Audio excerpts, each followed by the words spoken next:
Welcome to the Laura birthday celebration and remembrance featuring the Wilder Men. The Wilder Outdoor Theater now begins its 48th year, dedicated to sharing the story of Laura Ingalls Wilder during her years here on the banks of Plum Creek.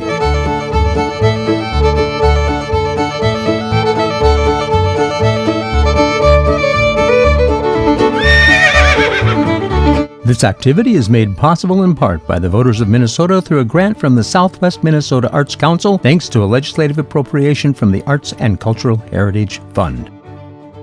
Other major contributors include the Robert and Helen Remick Charitable Foundation Trust and the Walnut Grove Area Foundation. In past years, we've revisited the 1978 Fragments of a Dream production, held conversations with the strong women who have played the role of Carolyn Ingalls, and interviewed the actresses who brought life to the roles of Laura, Mary, and Nasty Nellie. This year, we look at some of the men who have been instrumental both on and behind the stage.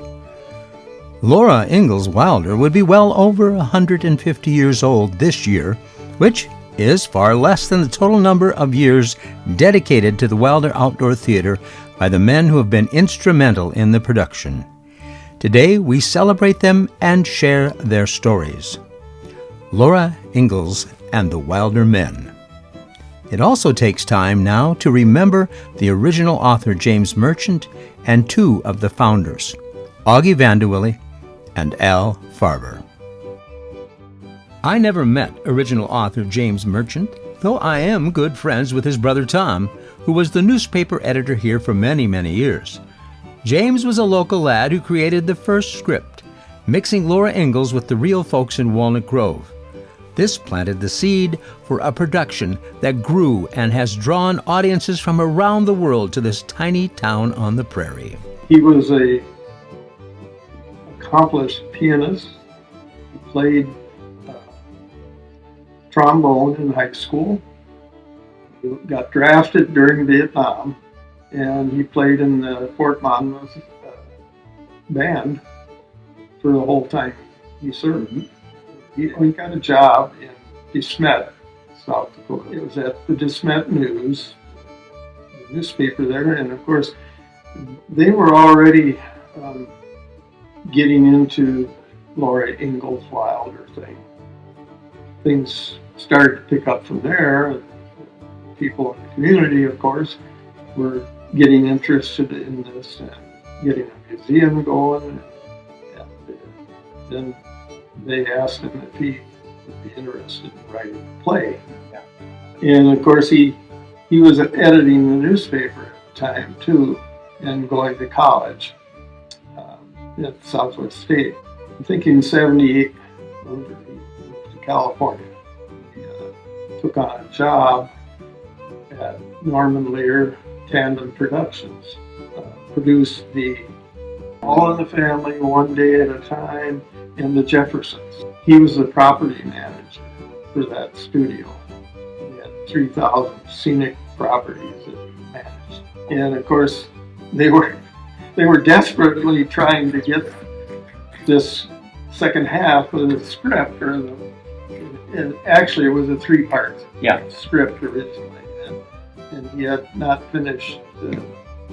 And so my dad was, of course, trying to get him to we need this thing, because they really, at that time, there was people already working on this and trying to figure out what to do. And of course, they had the first half or so of the script. I think he probably shortened it a little just to get it done, maybe. He never saw the play or the thing until the 10th anniversary. I heard, yeah.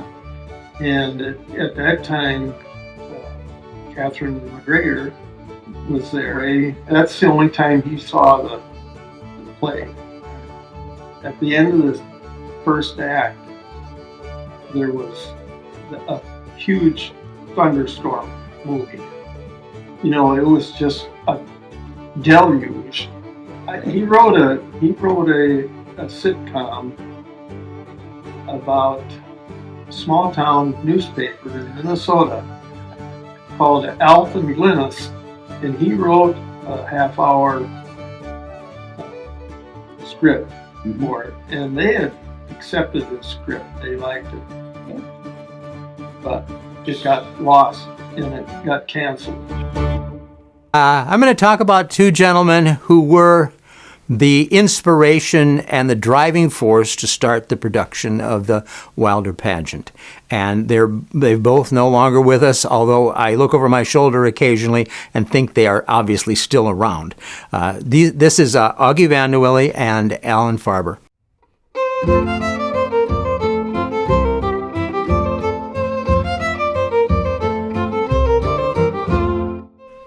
Augie Van De Wiele dreamed of telling the story of Laura Ingalls Wilder's childhood in Walnut Grove as a boon to the local community. He was the first chairperson of the pageant committee and worked tirelessly with many others to make Fragments of a Dream come true. Dick and Yvonne Van Hecke were there in the beginning working on sets and concession stands. And Dick said this about Augie. Augie had the leadership ability and drive to make the pageant work. Without Bill and Augie, I doubt if the pageant would have happened. Augie was able to find volunteers with the skills the pageant needed and the ability to get them to work together to get the job done. It looked to me like Marlene did a lot of the farming, so Augie had time to work on the pageant. I only remember seeing Augie lose his temper once. There was a goat involved in the pageant, and the darn thing got out. We were trying to catch this goat along the thickets near Plum Creek. It was hot and miserable, and by golly, it finally got the best of Augie. Augie was a good guy and a great friend. Augie, the real memory of him I have is the night it stormed, and Ross Alford was directing, and we had to call it. I mean, there was lightning, and our wonderful Caroline, Deb Keel, didn't want to leave the stage, and everybody's hollering at everybody else, and we finally had to call it. And that was the night that Catherine McGregor was there, and so she never did get to do any Q&A with the audience. And the weather really followed you up. You've been through, as a director, many of those nights too, and he was just beside himself over the lightning, and the reports were coming in, and it was so we all hived up in that tech booth, the old tech booth. Ron and Roberta Bakken rolled into the pageant grounds at the very beginning and didn't move on until 1999. Most of their time was spent behind the scenes as members of the pageant committee for 17 years, running sound, helping set crew, and doing publicity. Berta also acted for 8 years and performed with the pageant singers for 23 years. Berta fondly remembers Augie Van De Wiele. Where's Augie? Have you seen Augie? I need to talk to him. Has Augie got that done yet? Who was Augie? To those of us involved with the Wilder pageant from day one, Augie Van De Wiele was the heart and soul of the Wilder pageant and the committee involved in the production of the show. He was instrumental in obtaining the script, the construction of the site and sets, and overseeing the outdoor production on a yearly basis, sort of a jack of all trades. Augie was the leader of the pack, a group of inexperienced volunteers who provided the groundwork for a production that is still ongoing. He had a way of leading by example. He never told anyone what to do. He'd just start doing it, and before long, 2 or 3 others would be there helping finish the project. If mistakes were made, and there were many, Augie would not criticize or get upset. He would just quietly help fix the problem. Augie was a peacemaker. He was able to diffuse differences that arose between cast, crew, directors, and volunteers in a calm manner. Only an act of nature or a horse that ran away got the best of him. He handled everything like a seasoned pro. He did it with enthusiasm and optimism, looking forward to each season's production being better than the last. Augie became a good friend to us old-timers, someone we could trust and count on to get things done right. Augie was then, and still remains, the first person we think of when someone says Wilder Pageant. Many talented people have been involved with the pageant over the years, all following the legacy that Augie left for them. And I just knew him from Lions Club, and then got to know him more when we started the pageant. especially when we started building stuff outside. Augie was kind of an engineer. He kind of, between him and Al Farber, they had the ideas, and they were the ones that could put ideas together. It made it a good success the first year, even though the first 2 years, 3 years were kind of crude compared to way you're doing it now. First year out there, we hauled that old building from Orange Salls. We trucked that out there for, I think that became the Olson store. A bunch of us built a stage and stuff through that. Left the school, went outside that winter. We were out there quite a bit. The set got built even just before the first night. We still had a few odds and ends that had to get done. Oh, the railroad tracks came by much later. The first couple years we moved those sets out on 2x4s on wheels. Augie or somebody had said it'd be nice if we had some rails. And I happened to be going up by Lucan where they were tearing out the railroad, and I stopped and asked the guy if we could buy some rail. And he said, no. He said, this is all salvage. He said, I can't sell you anything. What do you need it for? And I told him, and about 2 days later, lo and behold, a couple chunks of rail got dropped off at Ladd's blacksmith shop. So that made stuff easier to move. Later on, Hub Kohler put the hydraulics on it to lift up the back side of the house all the time. Whenever anybody wants to know, that's the rails that came between Milroy and Lucan. Augie did a lot. Him and Al Farber were the ones. Somebody had ideas, but those two guys always put it together. I put the first fire together. The first year we had it out there, everybody sat on hay bale. And the first night, we turned on the fire, and it came up kind of quick. And the first couple rows of people in hay bales got up and went back and bailed out. First couple years of the pageant, out there at that pageant site getting built, were probably more fun than any pageant work since. Yeah. Because it was just baby steps. It was the beginning for the way the good things are now. Right. The way the pageant is done. Most of those guys that we probably worked out there with aren't even around anymore. Yeah. Kurt Nelson. Oh, Kurt Nelson, okay. And then there was Augie and Al and Van De Wiele, I think, and Yeah. McLaughlin, I think, was. It was just a good community effort. Yeah. That bunch, starting back there in the early 70s, their groundwork made the success of what the pageant is today. Right, right. But Augie was the visionary, and Augie was the man who could see what the production could become. The first year that they did that in the auditorium in the Walnut Grove High School gym, it was crowded, it was very, very hot, and they were shocked at how many people showed up. And so they knew at that time that they needed to do something more because they couldn't do it inside because so many people were showing up.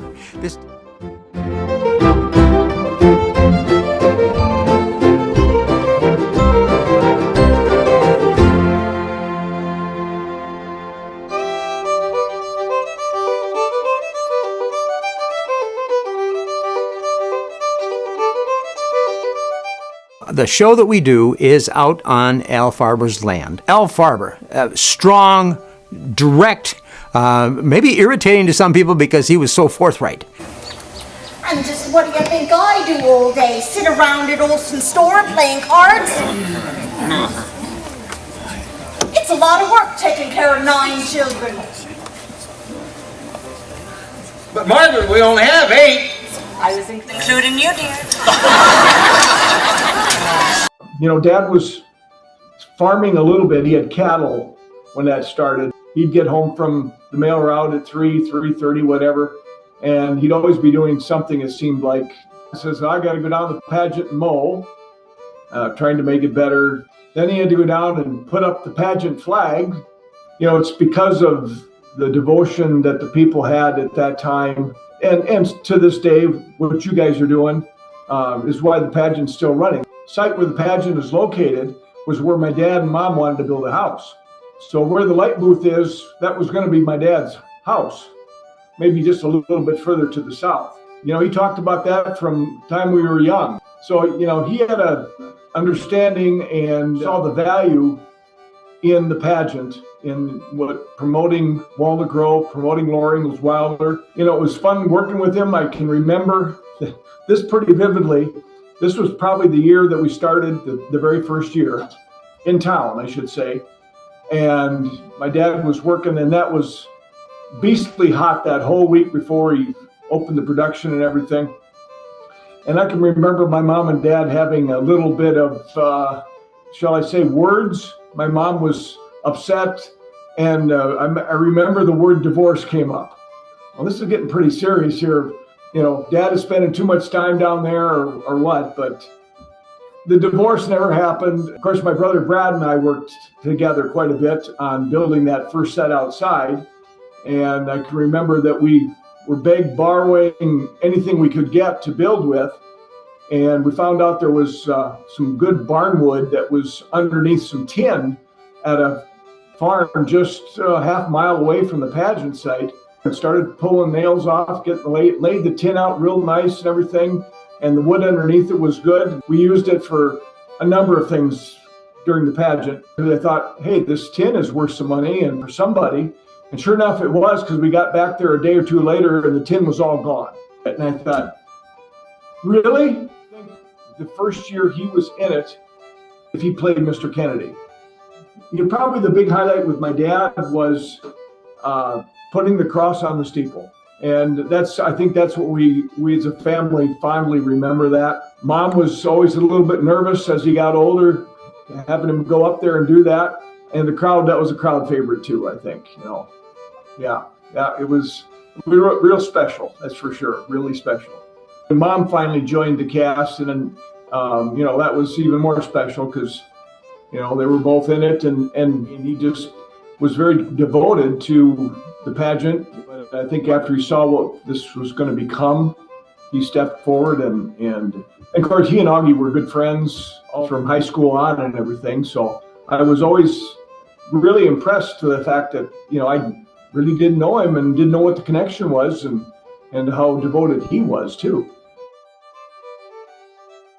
Now, you worked with Augie and you worked with Al then, too. I did. And since they're already passed on to the Great Theater in the Sky. Tremendous guys, and so enthused about the show. So willing to put themselves out there. And I don't know the exact story, but something about a personal loan at the bank to get this thing off the first time, and then, you know, going out to the site and building the set out there, and huge risk for everybody involved, and but full steam ahead. I actually did tech one year, and I was up in the booth with Augie, and he was in charge. It was his baby, and Al was but he was backstage with the same attitude, and I played Mrs. Kennedy opposite his Mr. Kennedy for a long time, and that was great fun. And then watching him climb the bell tower, which we all remember, and just being scared to death that he was going to fall. So he was with us for a long, long time. He did the show a long time. Yeah, we called him Big John, you know, kind of a John Wayne thing. Now, Augie's wife then, I believe, ran the box office initially. Just a real light. Yeah. He and his wife both gave so much to it. And a lot of husband and wife teams out there.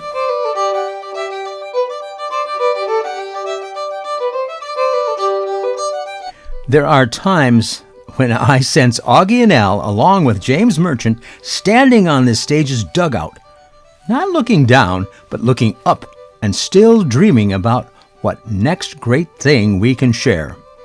Truly, Laura's story and the Wilder pageant story are journeys of struggle with nature and self and others. This story succeeds because it is rooted in faith, family, and friends.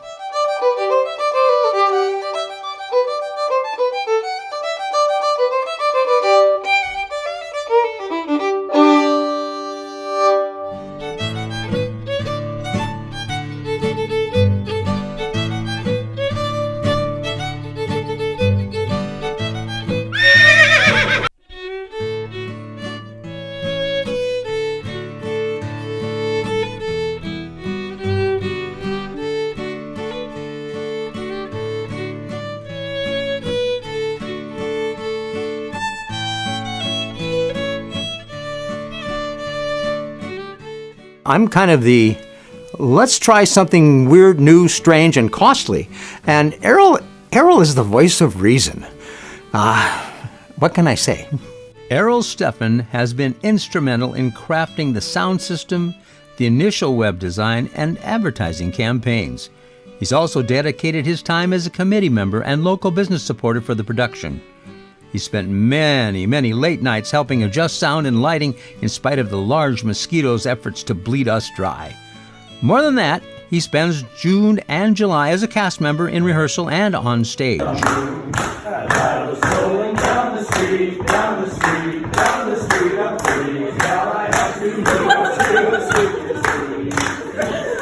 By day, Errol is the owner-operator of Steffen Electric.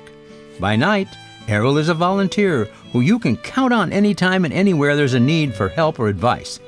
He is a quiet, hidden treasure, except when he gets on stage. Then he's not so quiet. Charles, don't say that. You saved a few things from the field. Every day here was struggle. We burn, we drown, we crush these things, and still they come back. Every day here is a living nightmare. Well, Charles, it's not your fault. There have been fires everywhere. It's been so dry. These grasshoppers, they've spared no one. Yesterday I heard that Bill Stedman and a tired man tried to burn the hoppers from his field. The flames took the barn and part of his house. The hired man burned his hands trying to save the seed. It's so carefully stored for next year.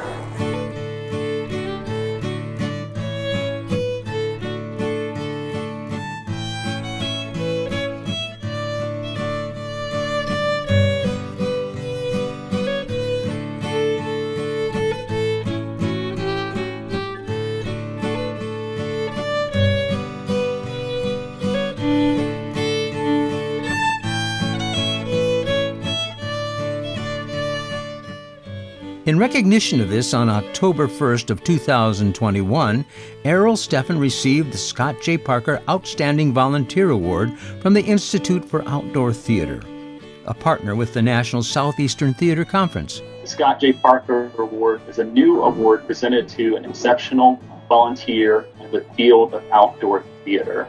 Yeah, it's been a lot of fun since it started in '78. I was asked by a couple of high school friends to join the cast. I had no idea what this was going to turn out to be, but it grew into what it is today, and it's been quite a thing for the little town of Walnut Grove. Thank you for your service to the outdoor theater industry, and particularly to the Laura Ingalls Wilder pageant. Really amazing stuff. He's a great man. Thank you, Errol, and congratulations on this award. He is the example of the person who has committed themselves to making sure this production works. Pretty much every job that you have out there, Errol has done it. It's obvious that the pageant would be much less without Errol.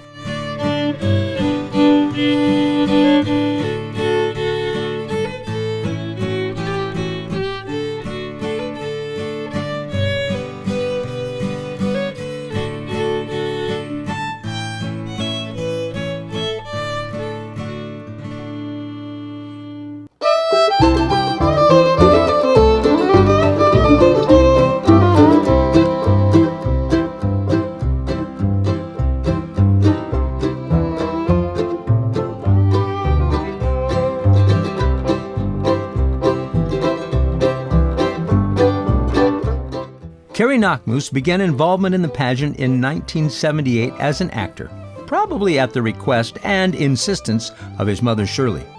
Shirley Knakmuhs believed in the dream and started the museum in Walnut Grove in 1975, with the help from many in the community and a little gas station, kitty corner from the current 1979 final location. She became the director of the Wilder Museum and finally retired in 2000. Shirley was the producer of the first Fragments of a Dream production in 1978, one of the founders of the Fragments of a Dream production, and played the part of Margaret Olson to the hilt for many years. Kerry did not follow with years of acting, as did Mother Shirley, who portrayed the fun-loving busybody Margaret Olson for 17 years. Kerry worked tirelessly behind the scenes as a member of the Wilder Pageant Committee and treasurer for 37 years. Kerry has done valuable work both in analysis and forecasting the financial needs and handling the insurance for the production.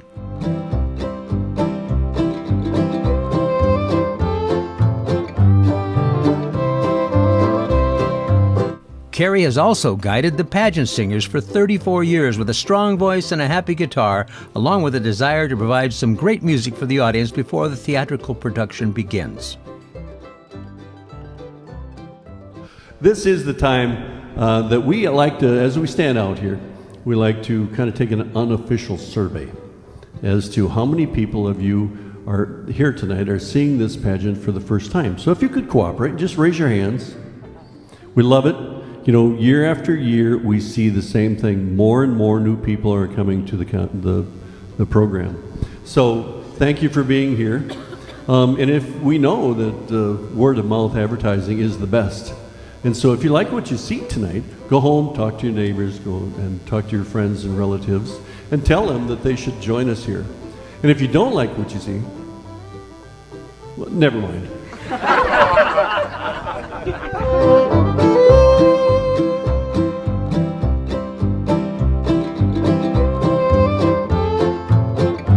As a soft-spoken hero, he took on the work of keeping the pageant grounds looking wonderful, scooting around with his weed trimmer and riding mower, rolling over the steep inclines and avoiding props, pipes in the ground, and people.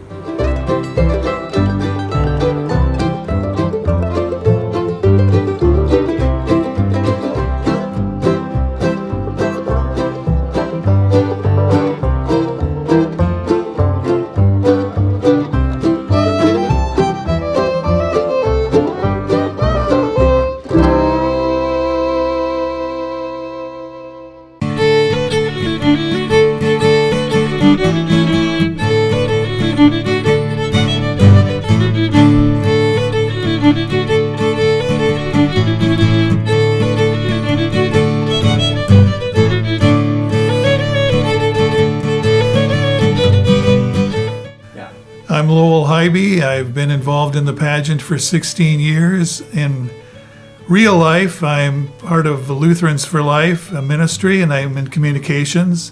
And as part of that, I'm able to help the pageant out by doing their program for a number of years, which is enjoyable and fun.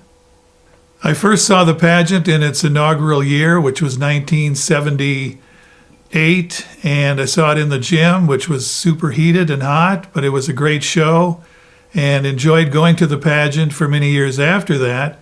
And finally, around 1988, I decided to try out and see what would develop, and I was in it from 88 to 91. Then I moved away for work, came back to the area in the summer of 2013 and decided to do the pageant again, and have been at it ever since for a total of 16 years, and I've played a number of parts. Most often Dr. Robert Hoyt, but also James Kennedy and Amasa Tower and Elias Beadle and Lafayette Beadle, and maybe another part or two. Mr. Hansen, one year, had to fill in for somebody. So it's been great. It's one of the few things in life that you can do and be outside with people from the age of less than 1 to retirement age, and it's just a great event to be a part of. This hasn't happened too often, but I ended up from 2013 meeting a couple kids and getting connected with a family in town, and ended up adopting 3 daughters that were all in the pageant. That is not the normal process of being in the pageant. As my son Alex, who I adopted from Russia, did the pageant with me in 2013, and he had an onstage part, which wasn't really his thing, but the set crew took him under their wings, and it went with Alex from, do we have to go to practice, to can we go early? So he found his niche with the set crew for a few years and enjoyed it. And one year in 2014, I had a foster daughter. I was living in Iowa, but I was up for the summer, and I had a foster daughter who was petrified of even going on stage. But she went from that to dancing in the child dance with just a lot of energy and enjoyment. So it was a really good thing for her. Well, back in the first go-around, the first 4 years, I was Dr. Hoyt, and at that time, the actors would sometimes be allowed to drive the buggy, and I almost ran over the girl who was playing Laura that year, but she fortunately got out of the way quick enough so no harm was done. It doesn't happen so much anymore, but back in the day, the set crew would play tricks on people. Like one time I went out to do the Blind Mary scene with my doctor's bag, and I opened it up, and this is during a show, and the doctor's bag with my stethoscope and everything was filled with empty beer cans. And so I was trying to sort through the empty beer cans to get my stethoscope without making a huge racket.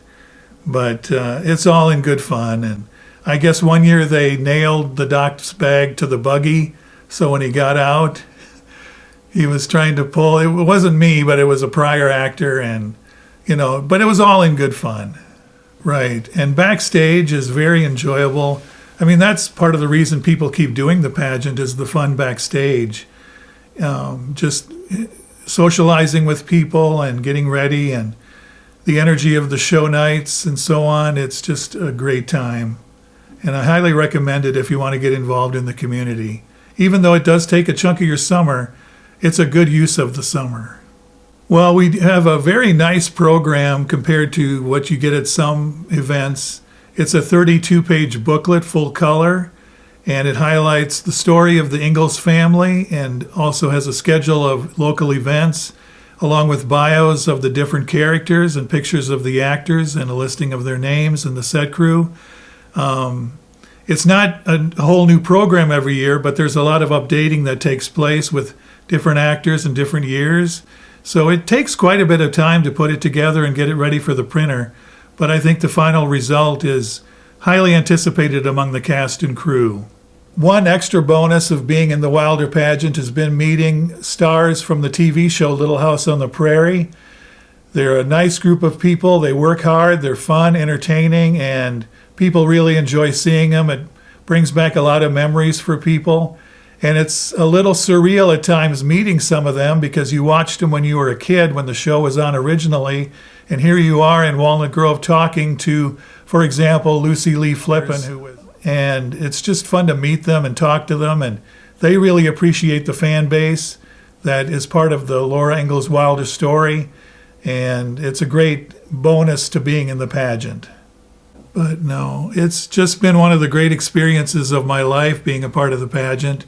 I mean, it's a lot of time and commitment, but you meet some great people of all ages, and you carry away a lot of memories and a lot of enjoyable remembrances from being in the pageant. I mean, of course, with anything, there's bumps along the way, but overall, it's just been tremendous.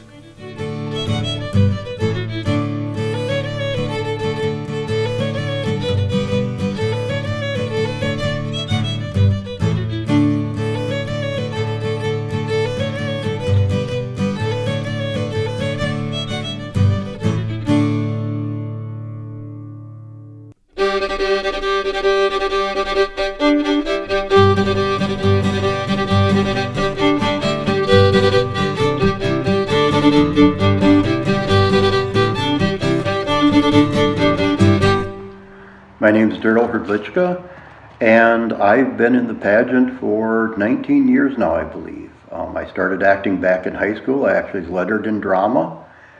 And since then, I've been acting on and off over the years in different performances around the state.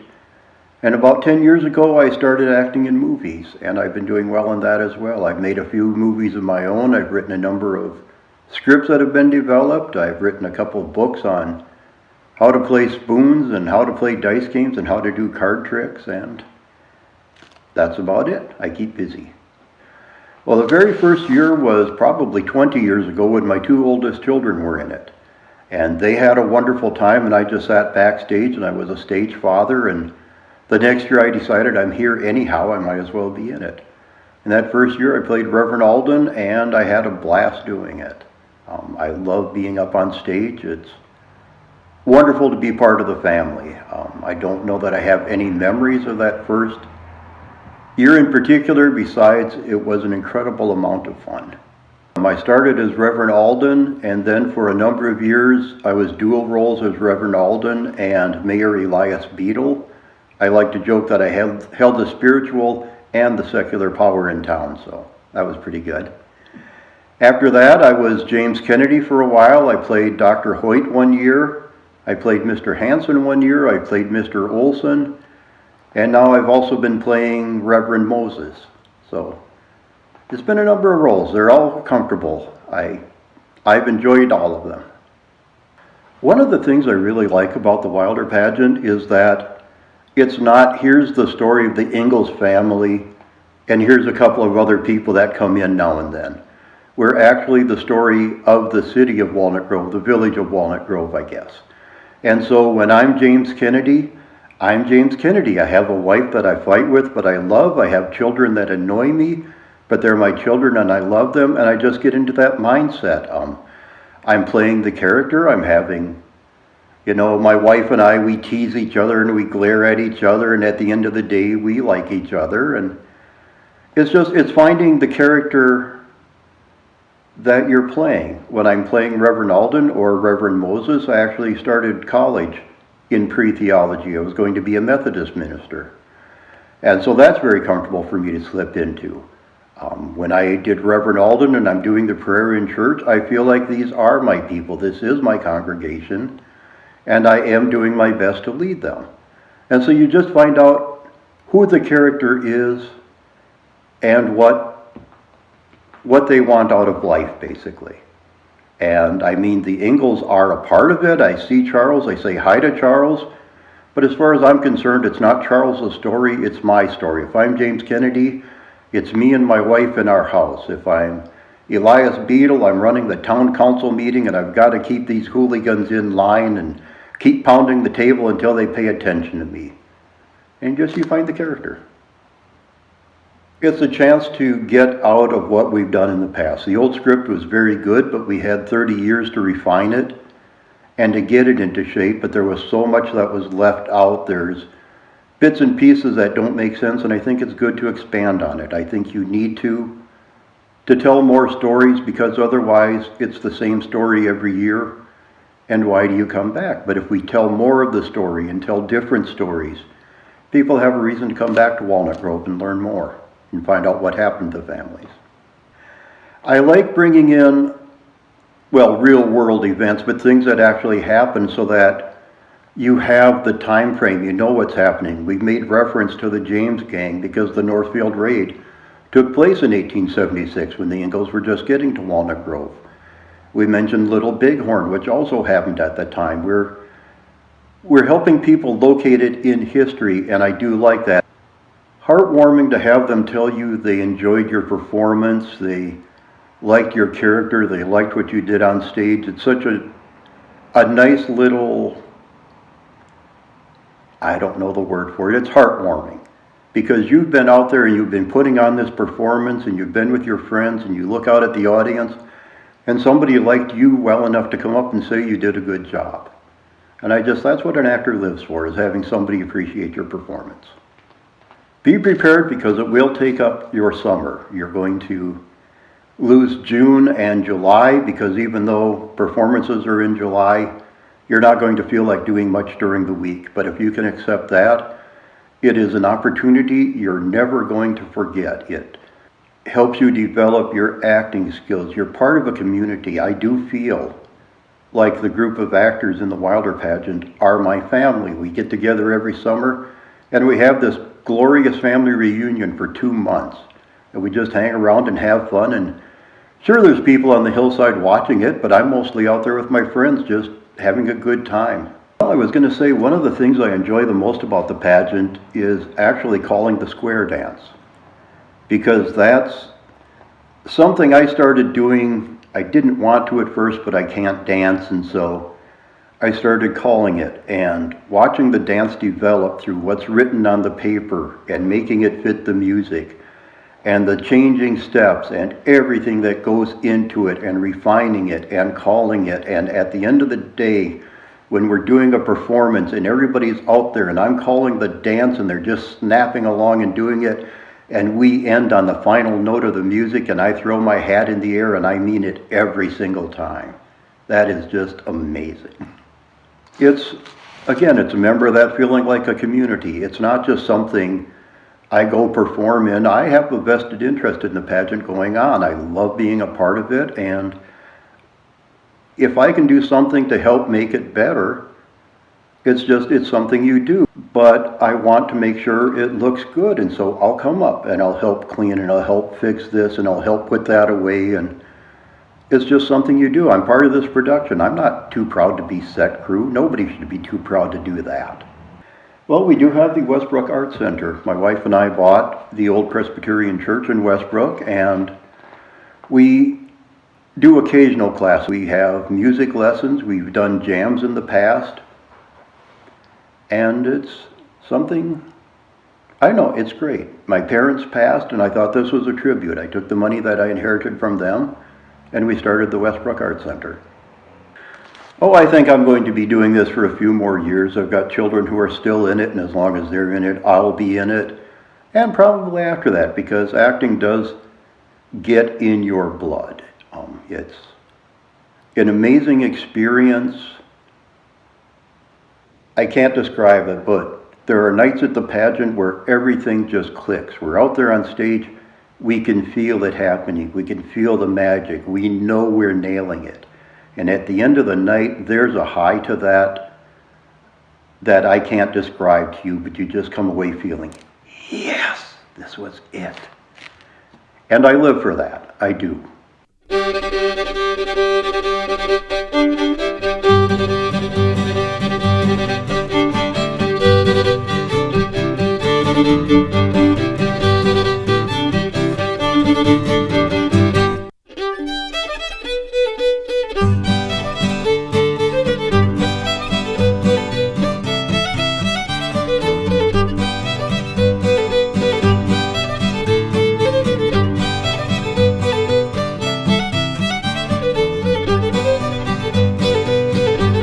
My name is Matt Coleman. I've been in Marshall for 40 years. My regular job is I'm a hog procurement manager for Smithfield Foods. I work with local pork producers in the area. It all started, in 1998. We decided to take our three girls who were 12, 9, and 6 at the time to see the pageant, which is a perfect age to take kids to the pageant. And went down and saw it. The next year, my oldest one, the 12-year-old, wanted to be in it. So in 1999, I was driving her back and forth to rehearsal, just watching everything. So 2000 came around, and I said, I might as well be in it too. I'm driving back and forth. So that's how it started, and the rest is history. Well, the first few years, I was a Masters, a Beadle, minor speaking parts, I guess you'd say. And then later years, I got to be Dr. Hoyt, played Reverend Alden. And then I got the part of Eleck Nelson, which I really enjoyed. And other than 1 year that I shared it with a person, I've been Eleck Nelson since then, which maybe 15 years. I don't know. I don't remember. Eleck Nelson is kind of the comedian of the show in certain parts. Just the guy that gets along with everybody, helps everybody. Most years, I have 5 or 6 kids, so. How does your real wife feel about that? She's okay. She gets along with most of my wives. I think I've had 14 wives over the years, so that's been fun. Oh, I love the new neighbor scene where the calf comes out and I talk about Johnny Johnson not knowing his English, and I don't know my English very well either. So that's one of my favorite parts. And fighting the fire in the fire scene is probably one of the hardest scenes to learn, but it's also very fun to do. I played Caroline, and he would come and save me from the fire. I was always so glad to see him, you know. When I first came down there, I was just amazed at the sets, and that was all due to you, Bill, but I was just amazed at the sets. And they have changed over time, especially these last few years. They've really changed. But one of my best memories is Al Farber climbing the church and placing the cross on the church and lifting his fist up. So I get a little emotional when I think about that. And backstage was always fun. Just meeting new people every year, meeting the kids and stuff like that. So I like it. At first I wasn't sure about it, but I like it. I think it'll be good. Yeah, I think it's more historical than it was before. No, there's so many memories. I remember. Give me a couple. I remember the night the horse ran off with the buggy. Thankfully nobody was in it, but went through the gate and started to go home, I think. So I remember that night. I remember the night of a storm that we had to pause the show and everybody went in the shed. I remember Jody Wakefield, that was her name then, took all the kids into the shed and started telling ghost stories. So my kids still remember that, so that was cool. Oh, so many memories. I remember the night a raccoon ran across the stage. Remember that? And the people in the stands after the show thought that was part of the show, that we had a raccoon that we let go. So during rehearsal, during the grasshopper scene, when Lindsay, my youngest daughter, was in it, during the grasshopper scene, the three Ingalls girls are in the dugout for quite a while. And at one point they came running out of the dugout screaming, and there was a snake in the dugout. So I'll say my summers, June and July, spending in Walnut Grove with all those people is my escape from reality. I said it's so much fun. I've been doing it for 25 years, and it's just my other family. So, and that's how I feel about all you guys.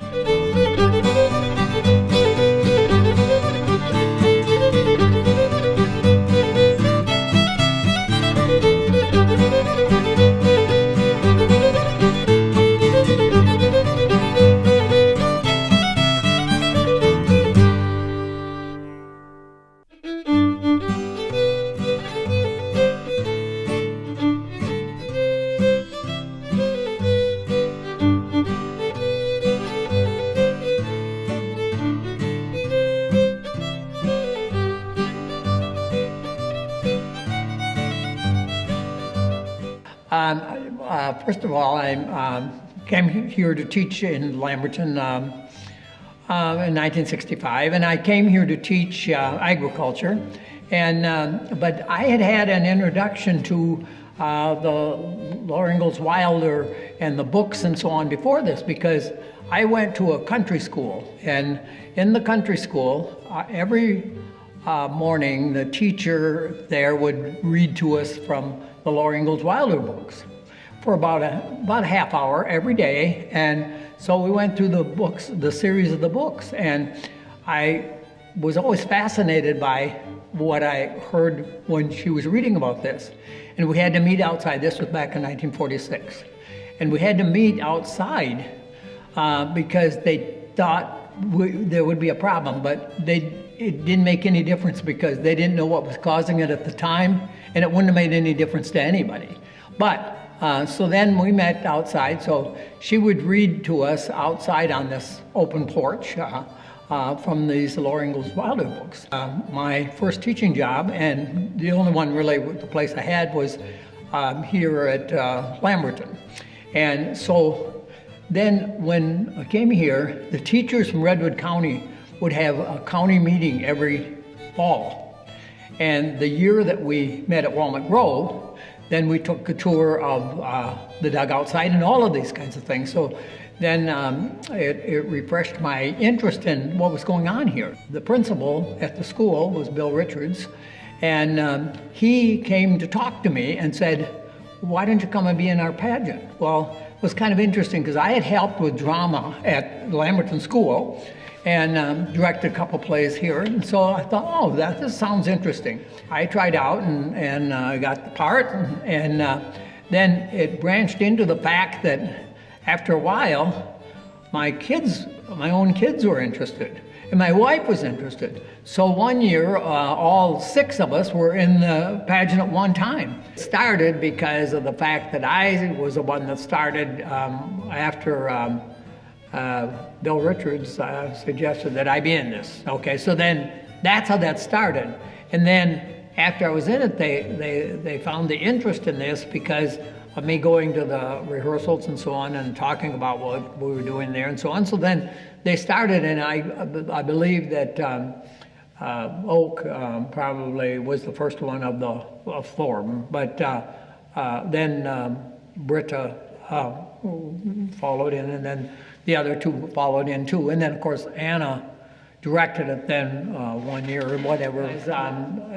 Britta had done a lot of dancing here. Then she danced when she was in college, and she danced at halftime at the Orange Bowl, and so she was really into this dance too thing. So I'm not sure anybody taught me how to do cartwheels, but you know, that was part of the dance group. Yes, and so you know that. But it was a lot of fun. I mean, it was a lot of fun being with. There's times that you have to be serious in this drama type thing, but just associating with the people and that kind of thing it was just such a great experience. And it wasn't enough to be just here in Walnut Grove, I should say, looking around in the cemeteries. Then I thought, well, okay, does anybody know where Charles and Carolyn Ingalls' son is, where he's buried at? So I knew he passed away at South Troy when the grasshoppers were bad, and they went over and worked with Charles on Charles's brother's farm. Charles' brother was married to Carolyn's sister, so these kids were double cousins, and there was a farm there, and so I was going to go over there to see because I knew he had passed away there. That's what I could read anyway. And according to Laura's information when she went to Missouri later in life, in the Bible there was a note that said they buried him under a white rock and on the farm. But so that was difficult because Charles's brother did not own the farm, and so if you don't own a farm, then how can I find where this farm is at? I knew from the books and the reading that the children played in the Zumbro River that went through the farm. But there's a lot of farms that the Zumbro River went through, so that didn't help me much. And I went there twice to South Troy to try to find this grave. But I decided, I'm going to look at in cemeteries, because maybe they moved the grave from originally, if they moved away from there or whatever. So I went from cemetery to cemetery on 2 days, 2 different times. And one day I got a note from one of the curators, and he said, this child is buried in our cemetery. So is there a marker there? No. And I said, well, is he buried there? Well, we just think he is. South Troy, I mean, it's a church that's boarded up and a antique store. And that's it. But the one person said, well, when I walked into this antique store, she said, I bet I know why you're here. I said, well, I bet you're looking for a grave. And so she said, well, why don't you check on the Stagecoach Road up there in the woods? She said, I wasn't successful with that either. But I would continue to look for this. But is this where you have your death certificates? And we have all kinds of death certificates. I'm here to check on the death certificate of Charles and Carolyn Ingalls' son. And they looked at me and they said, are you talking about these TB people? I'm talking about real people, I said, that lived in Minnesota. They said, a son? They didn't have any boys on TV. And I said, that's not the point here. The point is that I want to see if I can find the death certificate, because he died in this county. Oh, well, I would just appreciate it. I said, I know you're really busy today. You have too much to do, but I'm going to leave, and I'm going to leave the information for you. And if you could find something, I would appreciate it if you could call me. I was out of Wabasha probably 10 minutes. The phone rang. They said, we found it. I wondered evidently nobody had ever gotten one before. The reason is because you have to sign. If you get a death certificate, you have to sign that you got a death certificate when you got it. There's no signature for that. How about a birth certificate for Nellie and Willie? I knew they were born at Leroy, Minnesota. So I contacted the city council at Leroy, and they said, yes, but you're in the wrong county. And I still, hopefully this summer, can go to that courthouse and check that out. Is Nellie, I said, is she lost? Is Nellie Olson lost? She turned around, she said to me, Nellie Olson never gets lost. just like it would be, you know. I mean, just like she would be on TV. And then she said to me, what happened to the real Olsons when they left Walnut Grove? And I said, well, first of all, their name was Owens. And I said, I understand that Laura changed the name because she didn't say nice things about them. And I said, they were Owens, and they moved to Ferndale, California. And she said, well, how do you know this? And I said, the church records in Walnut Grove tell us that. That they owned a dairy when they were in California. And then she said to me, but they moved to Oregon. Willie and Nellie both buried in the same cemetery with their mother, not their dad, because the mother and dad had separated earlier, so they weren't together. She learned that they did not know that they were the people from the book or the TV show, because they said we weren't Olsons. When the Beatles lived in Walnut Grove, one of them was killed in the sawmill. When the Olsons left, the Owens, when they left, they took one with them, which was Frank. When Willie was in Walnut Grove, he was playing with firecrackers, supposedly showing off for some girls. Had this firecracker in the bag of sand. And it blew up, went off and blew up and blinded him in one eye. Later in life, he was in a pasture where there were trees growing, and a tree fell on him and blinded him in the other eye. I used to do seed art in the park. It's the only state in the United States that has, where you can make pictures and so on out of seeds. That's crop art. It's all been a great experience, regardless of however you look at it. The whole thing has been a good interest to me, starting way back when I was in country school. So, yes.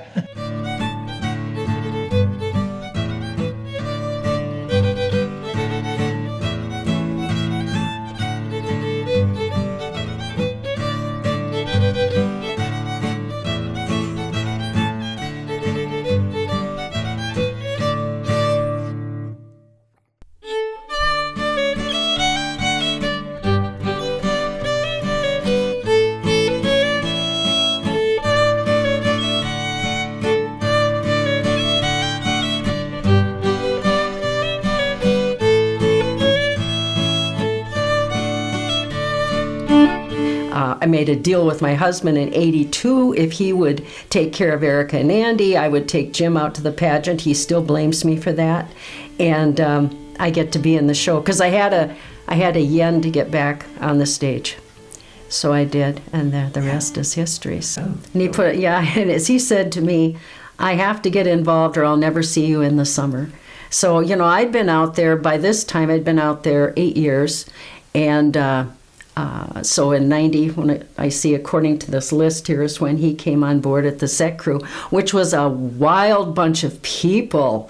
I think, I don't know how long things you can be prosecuted for, but a lot of fun. They had a good time. They wore suspenders I sold in the t-shirt booth, the red, wide suspenders over plaid shirts. And they just had a good time, and he enjoyed it very much. And we were able to spend our time together out there. It's probably by that time, 90, I had a couple kids in the show maybe, and, it was easier for him to be out there. And so we became kind of a partner, but we never drove the same cars because he would leave so late. He would do so many things, and I wasn't... probably getting ahead of myself here, but one of the things when he finally was working on the lights was the smoke machines drove him absolutely crazy. He couldn't get them to work perfectly. Some nights there'd be very little. Some nights you couldn't even see to get out on the set. Yeah, that was a huge issue. Yeah. So after the set crew, and when he became lighting director, which I would laugh about with people, I would laugh by myself and laugh with people because he was not anti-theater, but close to it. And here is this man doing lighting for the pageant. And it was a giggle thing. And he took it very seriously, as you know. And those late nights with you guys out there setting those lights for the show each year, and with the boom truck and Ed Erickson out there. And a lot of work. Of course, you got to have bugs. Oh, well, how many mouths do you have to swallow to be a real pageant person? That's right. You got to chew, too. Yeah, yum. One night, the church went off the tracks, which it would be prone to do because the rocks, I think, would get in the way. And I came out on the set, and I was delivering my lines, and out of the corner of my eye, I could see Marv's legs hanging out from underneath, and he and Shorty Horning were underneath that set, prying it up on the railroad tracks. I remember that kind of stuff, that. And stuff would go wrong, and they'd have to troubleshoot. He and his brother Roger built the first T-shirt booth in the shop one winter, and my sister-in-law Linda was in charge of that T-shirt booth for years while I was on the show, and then she and I would do the ordering, and she would do the managing, and she would get people to work. But that was a movable building. They'd come out, slap wheels on it, haul it over to the Pioneer Festival, and then bring it back at night and put it in position. So I was ready, Linda could get started selling. And and it worked for years. And the old one was kind of weak. It was like a fish house. And but it served its purpose for many years, and it was well built because nothing those boys built wasn't built to last. And and I got a kick out of that too. A lot of invested time. A lot of time by all these guys, but my husband was out there a lot. At one point, we had all the new chairs out in our shop, and he was spray painting numbers on them. And he got me out there, and I was none too happy. I thought, this is not what I do. I'm an actress. That was not something I said. Believe me, I never said that out loud. There was no end to the work. I don't think people do not have a clue that haven't been part of it. The gas line. The gas line was another thing that, for one thing, dangerous. It scared me all the time. When I did Caroline, I thought, I'm not going to live through this. And that was another thing I know that he concerned himself with, as a lot of those guys did. Is this going to work? Is this going to fire when it's supposed to fire? And if there's smoke rolling in and there's no fire, it's going to be a little strange. So that was another thing. And the boxes, I think he rebuilt those boxes out there that hold a lot of equipment. Do you remember him going out and putting up the street signs? He and Gary and Kathy Castle, they were, he and Gary were quite a team, those two. And Kathy, and they did so much. The fun we had backstage, it was just phenomenal. And we had now I am that age, but a lot of really older people in the show, and you'd sit back there and visit with them, and it was just so fun, and camaraderie, and you're doing it together, and we're in this together kind of attitude, and proud of what we did, and proud of our town. This guy asked me at the museum one time, "Lady, what do you do here for fun?" I said, This is what we do for fun. How much are you willing to do out there on that set, as far as a performer? How much are you willing to give to that? Because what you're trying to do, like you said, is make a connection. And I think we've had some, audiences that they were with you the whole time, and you've had others that you never got because you knew when it was over, they didn't make any connection. They didn't feel anything. If a woman came up to you and said, "Oh, I cried so when you left Walnut Grove," and I thought, well, there you go.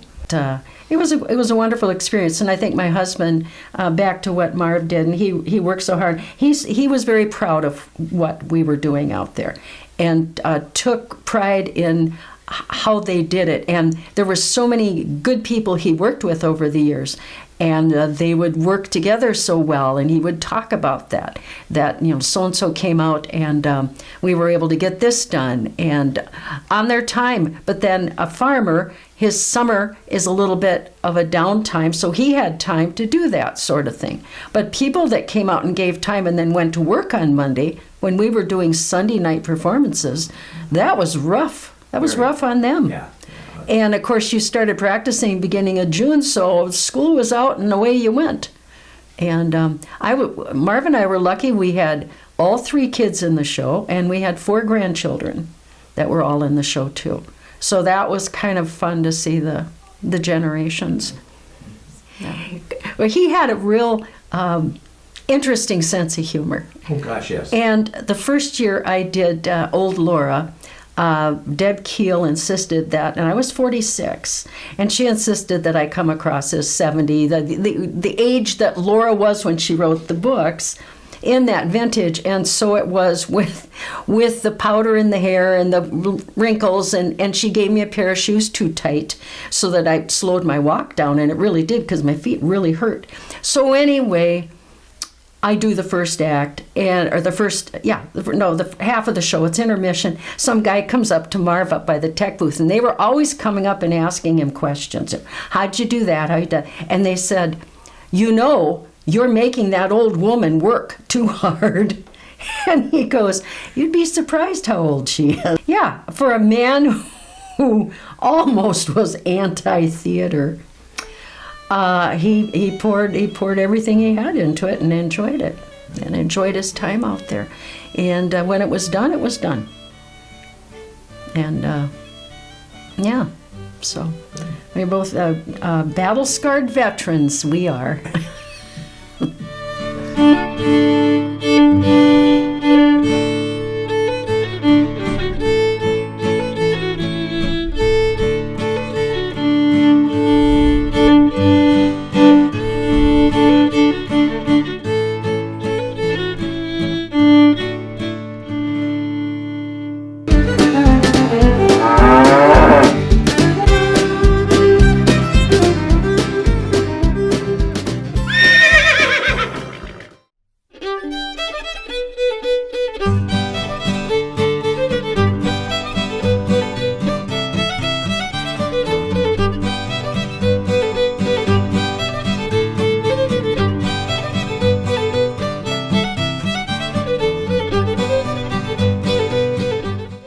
Well, I started out, I got hired by the Redwood County Sheriff's Office as a deputy. And then at that point, you could live anywhere in the county you wanted to live. And I decided I'd come to Walnut Grove because they had one of the better schools in the area. And so that's what I did. We moved here, and I'm from a little town called Amoret, which is just over between Tracy and Marshall. Lived on the farm there. Our kids were pretty young at that point in time. They're in grade schools yet. And then we moved here, and they had this big thing, this Wilder pageant. And so we were curious about it, and we went and watched it, and our kids loved it so much they wanted to be in it. So we brought the kids down to be in the pageant, and that's where we met our pageant family. And we have not been away from them since. That pageant family is a huge draw. It is so tight. It's a wonderful experience that everybody should have. Well, living on the farm, my dad actually farmed with horses for a while, and then of course the modern world came around, and as we're farming and doing what we do out there, he decided that it would be fun to have a pair of horses again that we could put on a wagon. So we bought a pair of Belgians and got to using them, and that just kind of blossomed, and we wound up, at one point in time, we had a 50-head herd of breeding horses, and we had all the Belgians. We'd actually cut hay, mow hay, we hauled manure with them all winter long. We'd go out with them and pick rocks. We farmed a lot with the horses. Plowing, not so much. We would plow the oats ground because that was in the middle of the summer, and you can only take 1 or 2 bottoms at a time, and that's just pretty slow going. But picking rocks with those horses was fun. You wouldn't have to have anybody driving them. They would follow the row. You just say get up, and they would walk along. You pick rocks. You say hold, and they'd be more than happy to stop. And so it was a great way to pick rocks. So got to do that. Got to be pretty comfortable with the draft horses and the riding horses. And then we started building some wagons, my dad and I did. We built a few wagons, which was a good experience to bring us back into the pageant here, where I kind of do the horse thing for the pageant these days. Find them, which is getting to be a pretty tough thing to do these days, is finding somebody who's got a pair of horses we can rent. We built any wagons that need to be built. We got a whole group of people that like in this family thing where they all pitch in and they'll help you if you got a problem. They'll help you figure it out and help you do whatever you need to. But last year we took you, Bill, I, my wife Lori, Shalana Van Gelderen. We took a triple box wagon that was in real poor shape.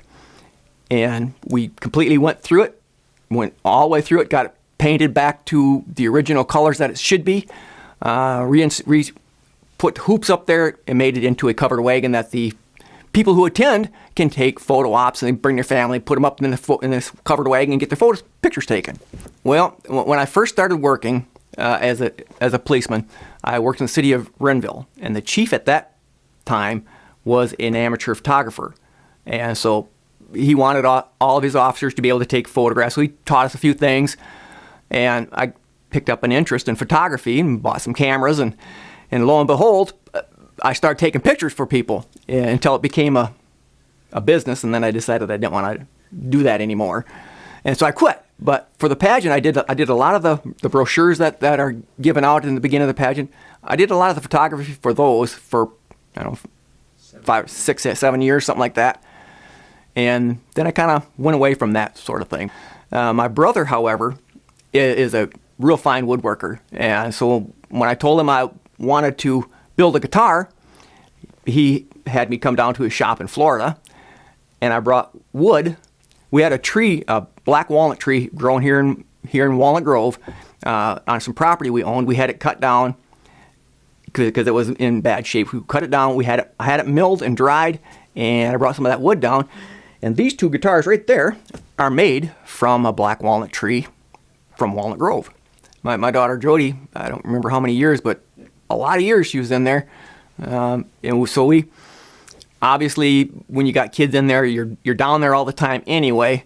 So I decided, my sister was on the pageant committee, and she asked. And so finally my wife and I gave in, and we joined the pageant committee, which was a pretty good thing. And so now we're on the pageant committee, and so you're down there all the time. And usually if there's a job that needs to be filled and there's nobody to fill it, the pageant committee fills that job. And so the set crew was lacking down there. As far as volunteers, it's hard to get volunteers. And so there wasn't a lot of volunteers for the set crew, so we decided to help out a little bit one year, and that wound up, we are now on the set crew every year, going out on the stage and holding the horses and cleaning up any horse droppings that may happen. So the folks may actually see me on stage once in a while, but not acting. I think, Bill, some of my most treasured memories out there is being out there with you, working on the sets, building stuff, tearing down the bathrooms, coming up with good ideas on how to tear it down, and then the voice of reason comes in and says we can't blow it up. That Tannerite, that was a great idea. That was a great idea. However, just social media, all the videos and photography that happens for our social media. She does a lot on her cell phone now. All the video stuff tend to be both of us have to do all that stuff. So I am part of that, doing the videos and whatnot. But all the content that comes out of there, that's all her. She does all of that. I know that getting volunteers to help behind the scenes and these shows just don't produce themselves. It takes lots and lots of work by a lot of people. And getting volunteers is getting harder and harder. It would be nice to be able to get some new people in here, because your set crew is getting old and we're not going to be able to do it very much longer. And so we need to get some young blood in there to start helping out.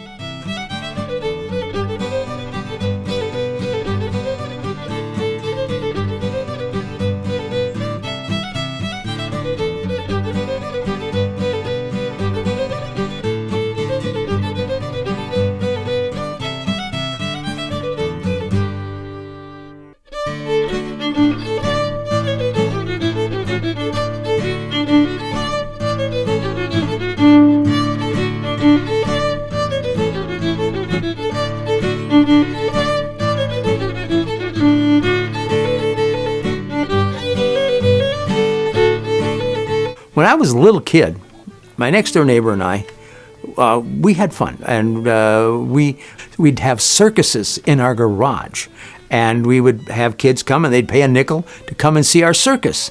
We had curtains in there, we had little light bulbs in there, and we'd tell jokes, we'd do a strongman act, we'd do a magic act, we'd do some other stuff like that, and we kept the doors closed so it'd get really hot, and then they'd come out and we sell them lemonade.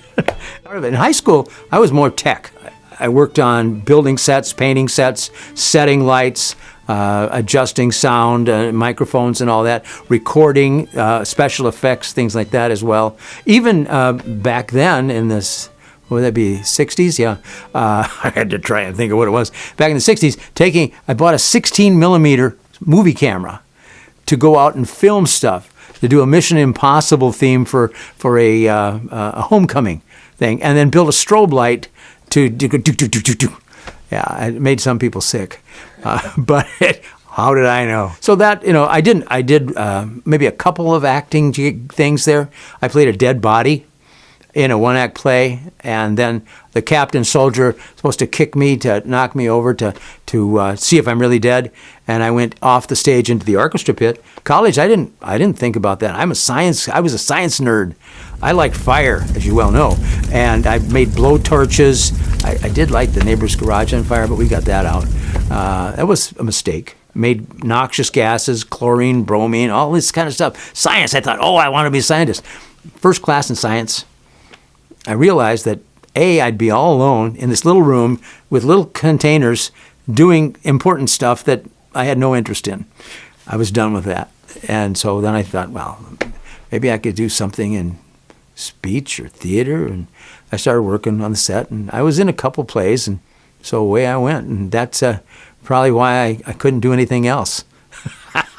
But when I came to Walnut Grove as a youngster and tried to become principal, the only question that Al Farber at that time on the board, and he's a big man. Some people think he looks a lot like John Wayne, and he's a boxer, so you don't mess with him.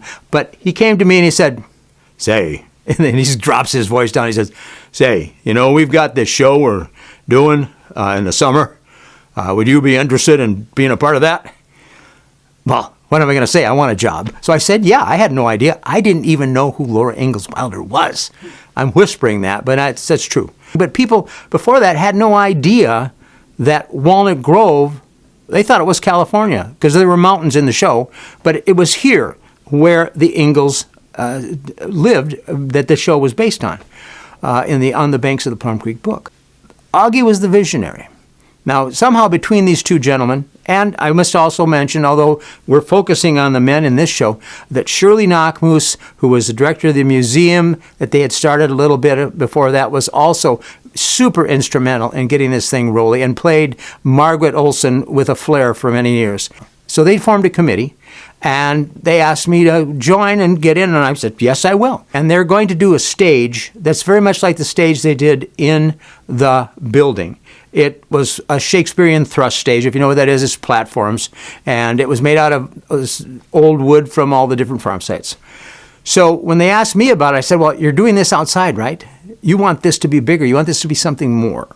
So this is like February, somewhere in February. And I come back, so I made 3D models out of balsa wood to show them what I thought would be sets that they could use, considering they were going to have at least a building out there to house stuff. And I thought, they'll never do this.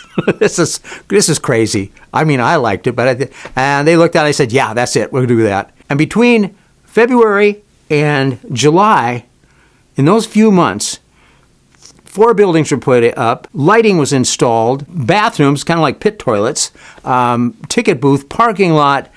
All that was built by the community. It was a frenzy of excitement, and it was amazing. And I look back at these two gentlemen as the ones who were the real driving force. I got a call from Marv one winter. It was probably January, and he said, Bill, you know, there's that scene where we have the dugout and la la la. There should be smoke coming out of the smokestack there. I said, yeah. Let's go see if we can do that. This is January. It's freezing cold out there. He's already got a smokestack setting on top of the dugout, and he's got these little smoke bombs, and he's tried different colors. The man wanted it to be as close to perfect as it could be. A gentleman with a wry sense of humor, much appreciated. You know, when something needs to be done, you just do it. At the beginning, it was designing and building the set along with the Farbers and others, many members of the community. And then it was refining that and thinking ahead to what else could be and getting others involved in the construction, in the destruction, rebuilding of sets. That was big. The lighting at the beginning, we did an agreement between the school and the pageant to purchase our first set of lights. Then we had a little booth, probably 8 feet long and maybe 6 feet, and most of it was dirt, and it had some wooden walls to hold it.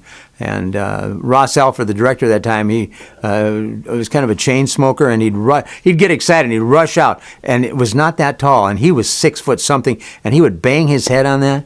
Eugene Swanson, who worked the light board for a long time, or sound, I think light board, got him a helmet so he didn't become unconscious. I worked on publicity and photography, sound, done some writing of scripts, and more recently a whole series of 3 that reinvents, expands on the production. Back in 1990, I got together with an author from the cities, Mark Rosenwinkel, also a professional actor and a teacher of theater, and William Anderson, author. We got together in Chanhassen in a hotel room and blocked out what we thought should be the rebirth of the pageant. Because when it was first done, James Merchant wrote this as a college project.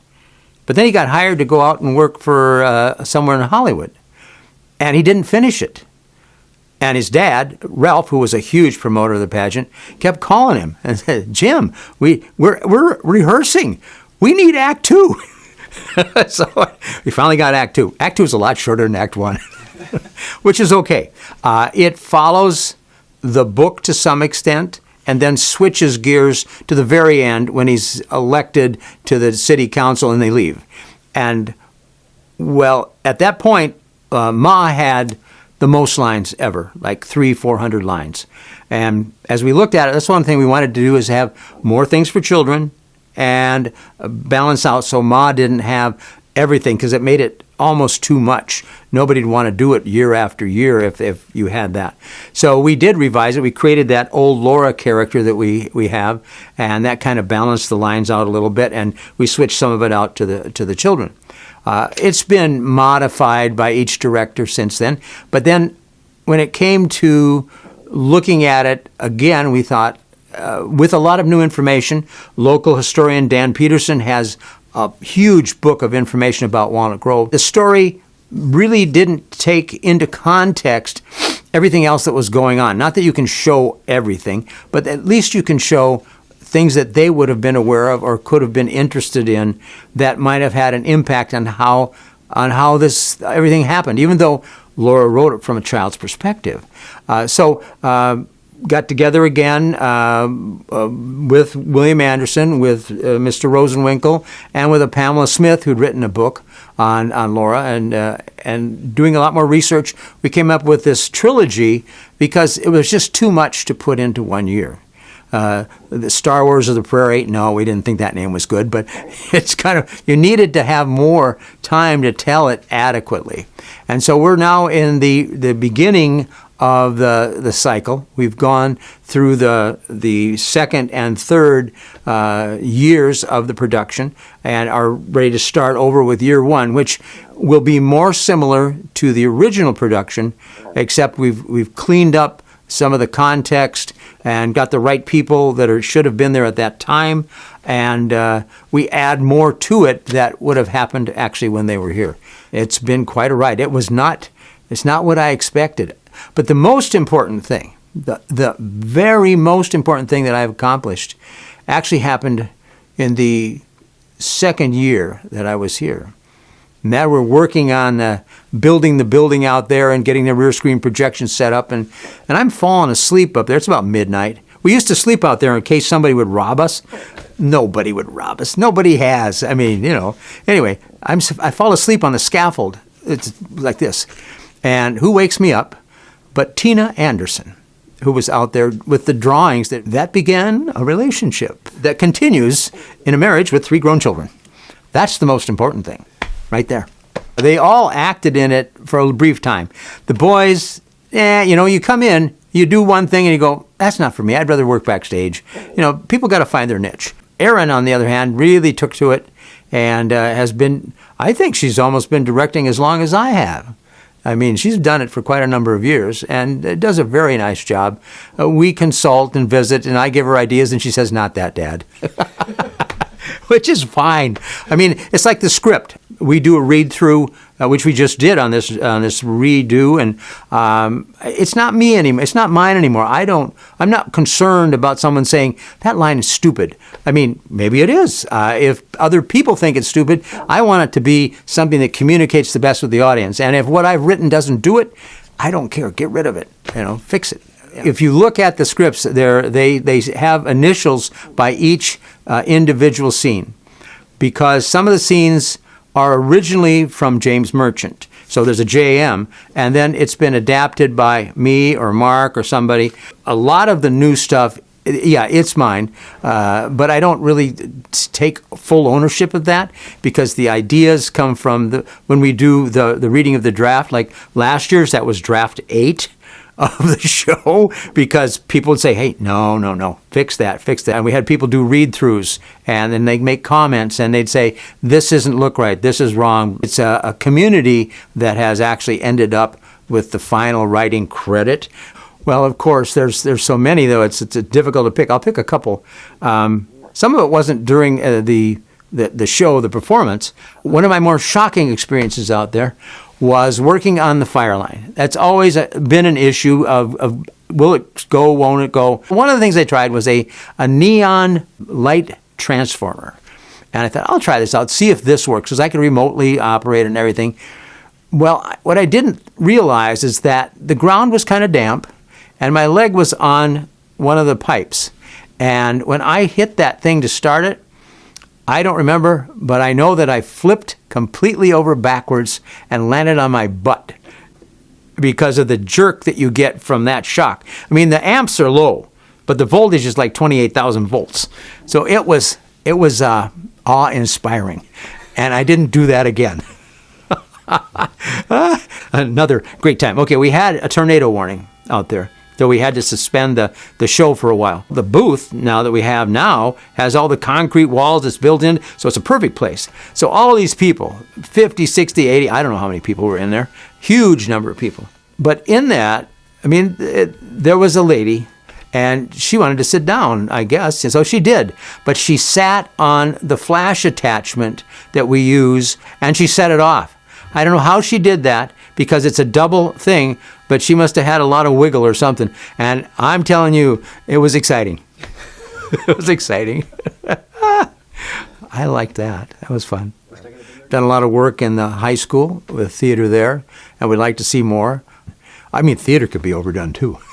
I haven't got there yet, but it could be. And so it has a transformative power. First of all, you get both men and women working together.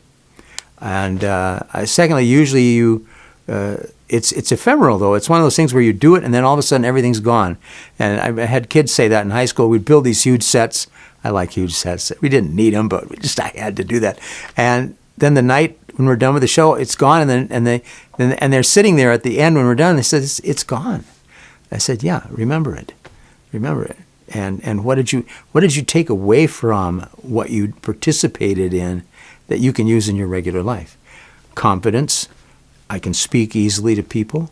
I'm made some friends that I had no idea that I would be friends with these people because they were theater people, or they're not. I have to say that in general, I find that the show backstage, the people and the way they interact and the way they talk and work with each other, playing chess and checkers, drawing, playing guitar, singing, just visiting, bringing treats all the time. That to me is the best part of the show. Yeah, we do the show for the public and we want to connect with them. I think that's perhaps the thing that we work on more strongly. I mean, we have a few things that are spectacle, and they're a lot of fun. I love that.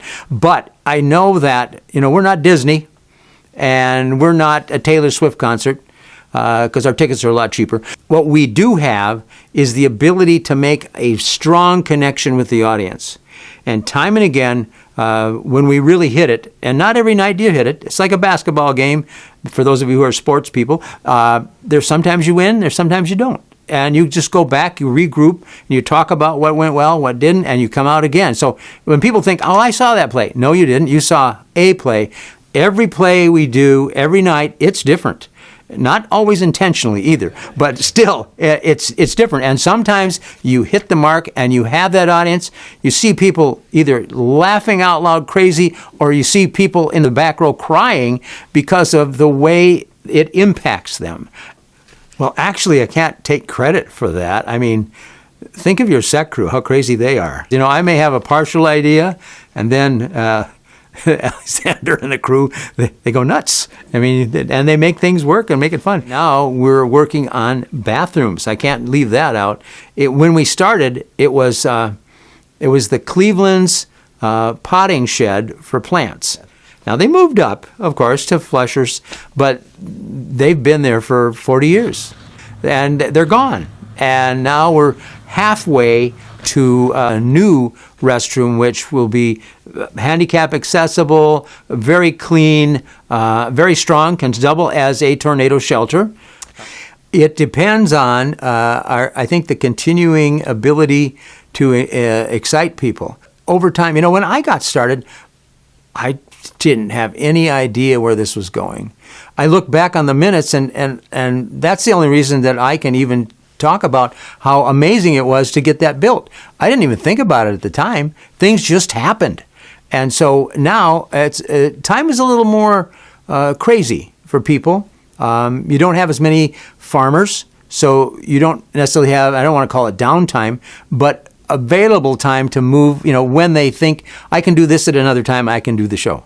And you have people traveling a lot to work. They're going to Marshall or Windham or New Ulm or a number of places, so they don't have those 4 hours of volunteer time every day that they could participate. The most important thing they're concerned about is climate change, because these past couple of years they've been hit with a lot of weather-related events, whether it's been the flooding in North Carolina that took out a couple theaters, or if it's just the unpredictability of it. So it is, and when it comes, it's more violent. It may not be as often, but when it hits, it's crazy. One of the California theaters, not this terrifying storm season with the 100-mile-an-hour winds, but they had another one where they couldn't even go to practice at their theater because of the smog alerts that were out there. It's just lots of things that affect an outdoor theater.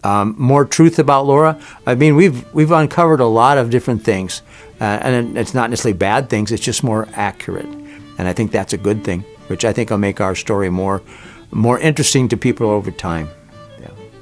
When I came here in '78, I was taken for a ride by some of the faculty who, with a mixture of things in the car, drove around in the middle of the night, and one of them slurred to me and said, "You're a good blankety blank, but you won't last 6 months." And here I am. How many years later? Yeah, well, 48, 50. And so it's always an unexpected turn. So tomorrow, who knows what will happen? Something different. Oh, yeah. The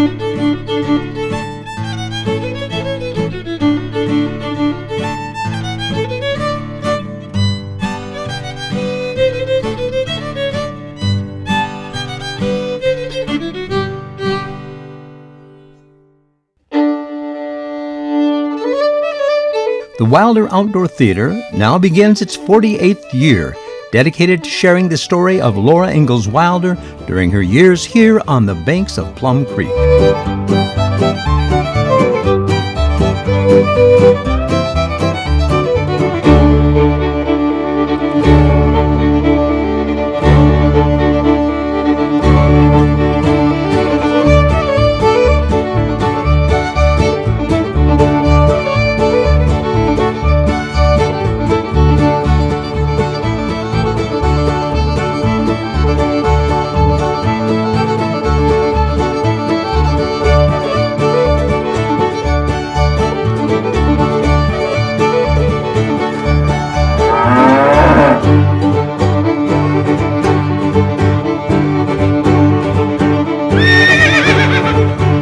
This activity is made possible in part by the voters of Minnesota through a grant from the Southwest Minnesota Arts Council, thanks to a legislative appropriation from the Arts and Cultural Heritage Fund.